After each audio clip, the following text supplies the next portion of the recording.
Yo, what's up, Plus Ultra fam? It's me, Plus Ultraman, and today it's time to jump back into What If Goku Joined Raditz? And as always, our quick recap. So the last time in this scenario, we saw the outcome of the Namek team's mission and the dastardly plot of Piccolo and Nappa unfold.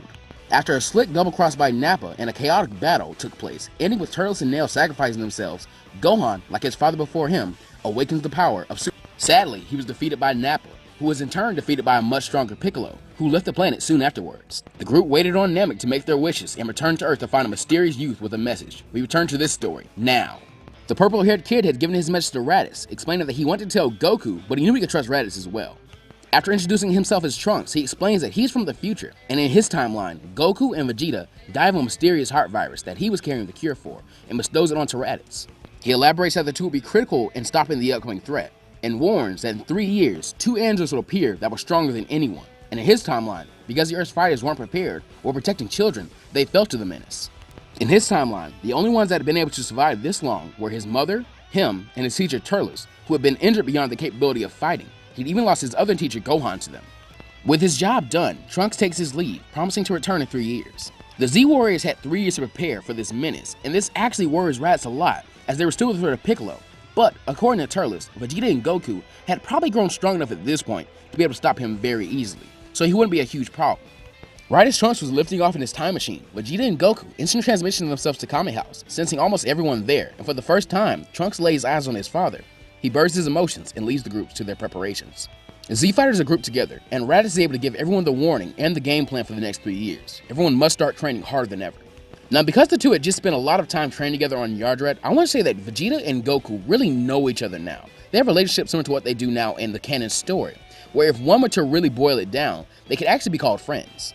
Also, quick side note, there is no baseline power of Mecha Frieza or Super Saiyan Trunks for the Z-Fighters to train against, only Trunks, which I will say is a weaker Trunks than in canon. Raditz links up with Goku and Gohan, while Turles sets aside his dislike for Vegeta, since he isn't as high and mighty as he used to be, and he's a lot more tolerable now. Now, don't get me wrong, I think it's extremely possible to argue that since Goku and Vegeta are already much stronger than their canon counterparts before the 3 years of training, the androids should stand no real chance, since there was no real Saiyan saga on Earth for Gero to monitor and see how much stronger Goku had gotten. But what I want to do here is play with Gero as a character a bit, some of the power scaling, some of the timing of events, and a few character interactions. I also want to note that Vegeta and Goku didn't get extremely stronger on Yardrat due to having no goal and having to learn to control Super Saiyan as well as the instant transmission technique. Now think back to part 1 of this timeline. We had some really big changes. Raditz and Turles came to recruit Goku, and Piccolo became the ruler of Earth for a long while. So here, Gero doesn't base his androids just off defeating Goku, but off the idea of defeating any kind of alien beings like Goku and the Saiyans, and even dreading the idea that Saiyans might return, stronger and in larger number. This causes Gero to really double his efforts. Literally, he ends up making a second android body, which follows his orders like Android 19 would. This is able to cut his work in half. With so much time left over and paranoia in full swing, Gero makes a decision. He will revisit his projects for Androids 17 and 18, and decides that if he were to limit the power of Android 18 by a much larger degree than he originally tried to, it may be a lot more possible to control her.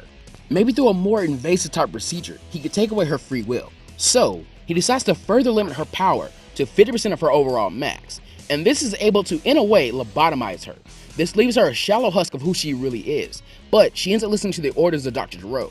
Unfortunately for Gero, all this eats up the time frame he had wanted to work off of, and with the Saiyans having returned and in greater number by his observation, he decides against doing the same thing to number 17 as well, and instead leaves he and number 16 in his lab.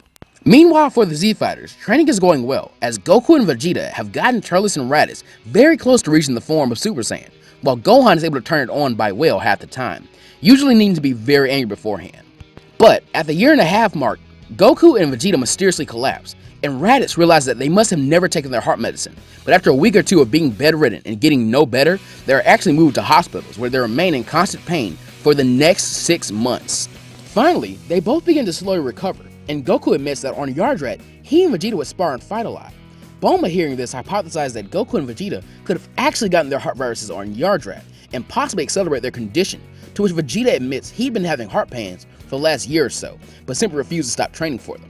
After being told off, this results in the two having to, in a way, go through a bit of rehab, as Raditz suggests that the group should save all the sensu beings they could until their next threat came.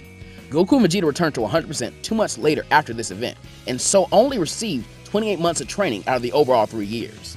Thankfully, Turles and Raditz were able to finish their training and achieve Super Saiyan, where Gohan, having grown a lot fonder of Krillin and Yamcha in their time on Namek, decides to spend the rest of his training with them, so they could avoid death in the coming battle as well. The Z-Fighters meet in the same spot as in canon at the same time overlooking South City. Bulma and Baby Trunks are there as well, and Vegeta is already there with the group. Yajirobe delivers a big bag of senzu beans, and as he flies away, at the same time his car explodes, so too does the entirety of South City, leaving a huge crater where the town once was, and 4 figures rise out of it into the air. Dr. Gero berates number 18, telling her he didn't want her to do any damage in the city because he knew this would happen, that his order was only applied to androids number 19 and 20, and if she had a free will, 18 would have snapped that he should have specified that.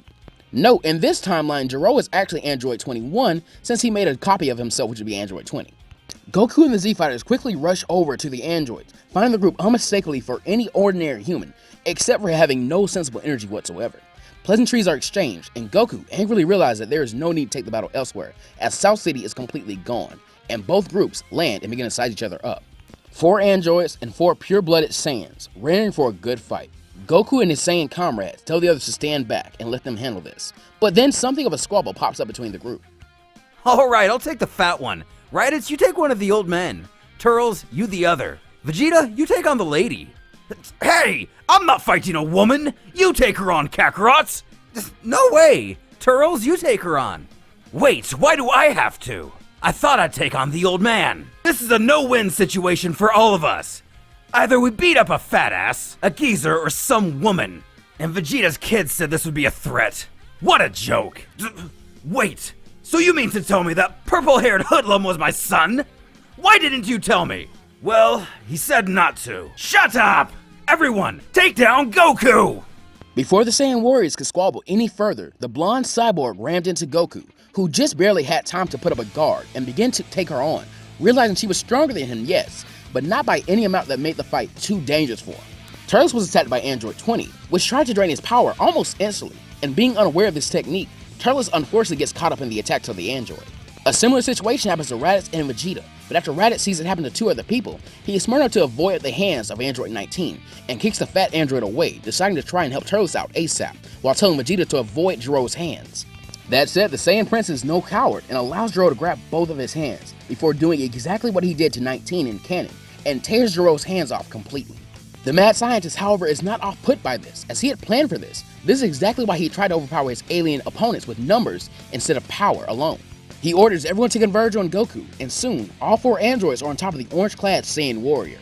Gero, though handless, shoots an eye beam that pierces Goku's side and slows him down, as 19 and this timeline's Android 20 both grab him and begin to drain him heavily, as 18 absolutely beats down on him. The situation looks extremely dire as Vegeta and the other Saiyans rush to help their comrade, but they're passed by the form of Gohan, as he flies forward and actually flies through the form of Dr. Gero, and with a single punch, takes off Android 19's head. That's right, because of his potential as a hybrid Saiyan and his full 3 years of training, Gohan is actually the strongest Z-Fighter at the moment.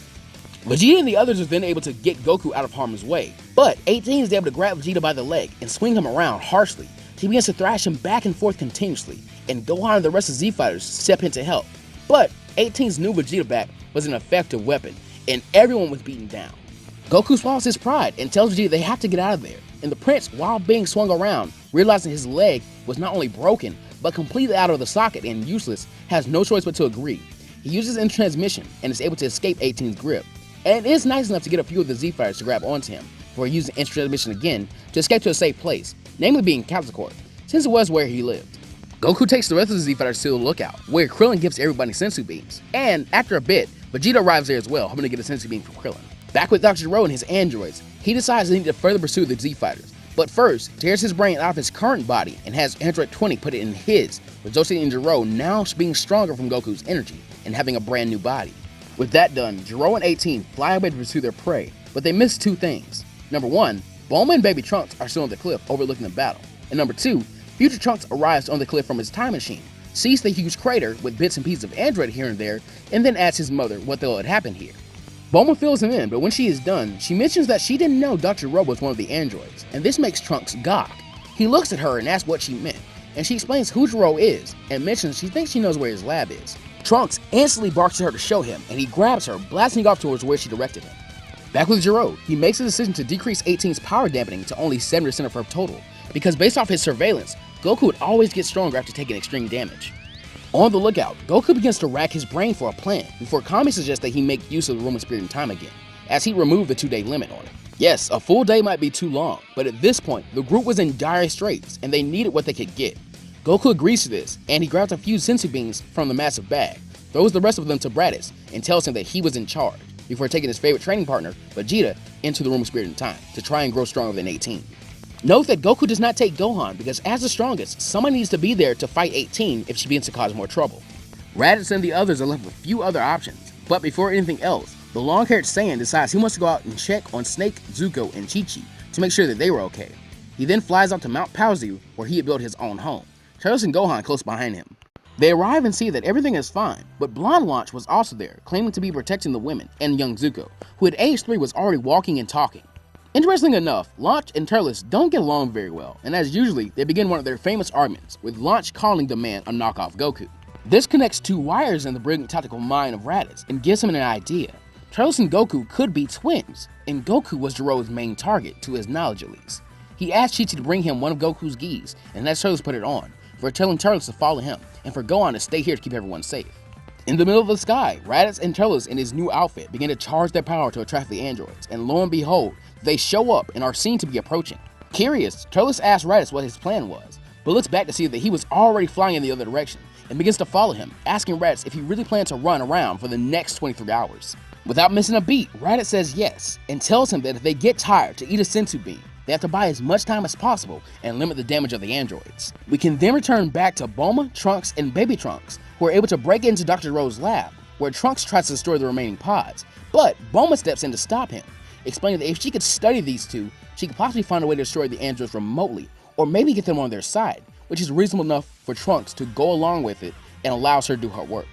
Even if you argue that Trunks' hatred for the androids is too potent to be convinced to not destroy them, Bulma is still very persuasive, and I think she can appeal to the side of Trunks that is her son. It explains to him that even though he was half Saiyan, he was also half genius. Every problem didn't have to be solved by brute force, and if that didn't work, she could always just pull the mom card and yell at him. So allowing his mother to do her work, and while holding his younger self, he comes across the plans to make 18 more docile, and shows his mother, who while trying to multitask, messes up and accidentally activates Android 17. The cyborg is completely confused as to who the two were, but then begins to look around for his sister, and once not seeing her, gets aggressive. In an effort to protect his mother and his younger self, Trunks tries to attack the cyborg, but is easily put down. But before 17 and Trunks can take this any further, Bulma shoves the plans to make 18 docile in 17's face, and explains exactly what Gero had done to her. This angers 17, and Bulma reasons with him, saying that she can remove that annoying little bug to destroy his son Goku, and help him find Gero and save his sister, but he has to get back in his pod and allow her to finish her work. The cocky cyborg growls, but sighs, and climbs back in, complying. 23 hours later, Raditz and Turles, tired and out of senzu beans, are heading towards the lookout, at the same time that Bulma and her 3 bodyguards are. They all land simultaneously, and 17 and 16, seeing Gero approaching, instantly pounce on him, destroying him. With their creator gone, 17 begins to try and reason with his sister, who without the orders of Dr. Gero decides to wait for Son Goku to arrive. However, it doesn't take long before Goku and Vegeta exit the time chamber, now much more powerful than any of the androids of this timeline had been.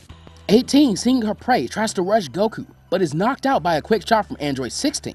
Bulma then steps up to explain the entire situation, but before anything else could happen, a dark chuckle rings out around the lookout, and everyone looks up to see the culprit.